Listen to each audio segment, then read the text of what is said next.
The side that is locking people up for the crime of being healthy, arresting protesters, pepper spraying kids and beating up grannies, banning books and electronic messages, censoring social media, sending threatening letters, forcing small businesses to close, urging people to dob into centres and banning safe drugs that have worked for 60 years are all on the wrong side of history. In a frightening development, New South Wales has called in the troops to keep innocent, healthy citizens locked in their homes in what can only be called martial law. Recent freedom marches showed what happens to citizens who exercise their democratic right to protest. People are demonised, hunted down. The media vilifies to discourage others from questioning the control state. If the government can decide who is free and who is not, then that is not freedom, and no one is free. A crisis will always be found to justify measures designed to protect the government, not the public.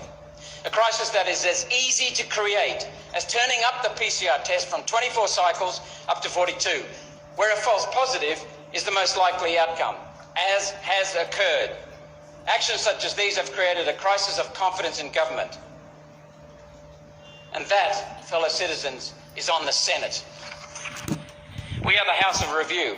We're tasked with a duty to ensure honesty, transparency and accountability in the government of the day. We have failed in that solemn duty, our duty to our constituents. We have failed those yet to vote, our children, who are now being injected with a substance that has not undergone meaningful safety testing.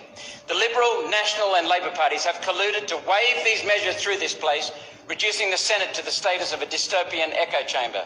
Each new restriction, although met with rightful public opposition, has not led to a re-evaluation, but rather has led the government to crack down even further.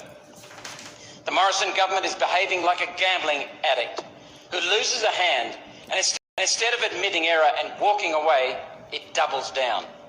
With troops now on the streets, it's frightening to contemplate where this will end. Everyday Australians are being deliberately demoralised to extract a higher degree of compliance. When COVID first arrived, there were few masks, and the experts and authorities told us masks were not necessary. Now those same medically ineffective masks are used to condition people to fear and obedience. Crushing resistance crushes hope, and without hope we have no future. Is it any wonder that small businesses are closing permanently? Every small business closed was a family being provided for from work, hard work and enterprise. Who will look after those families now? The government? With whose money? The Reserve Bank, using electronic journal entries, can only create fiat money out of thin air for so long before itるdown our country. The government can only sell bonds until buyers stop coming forward. Then what happens? We will have no...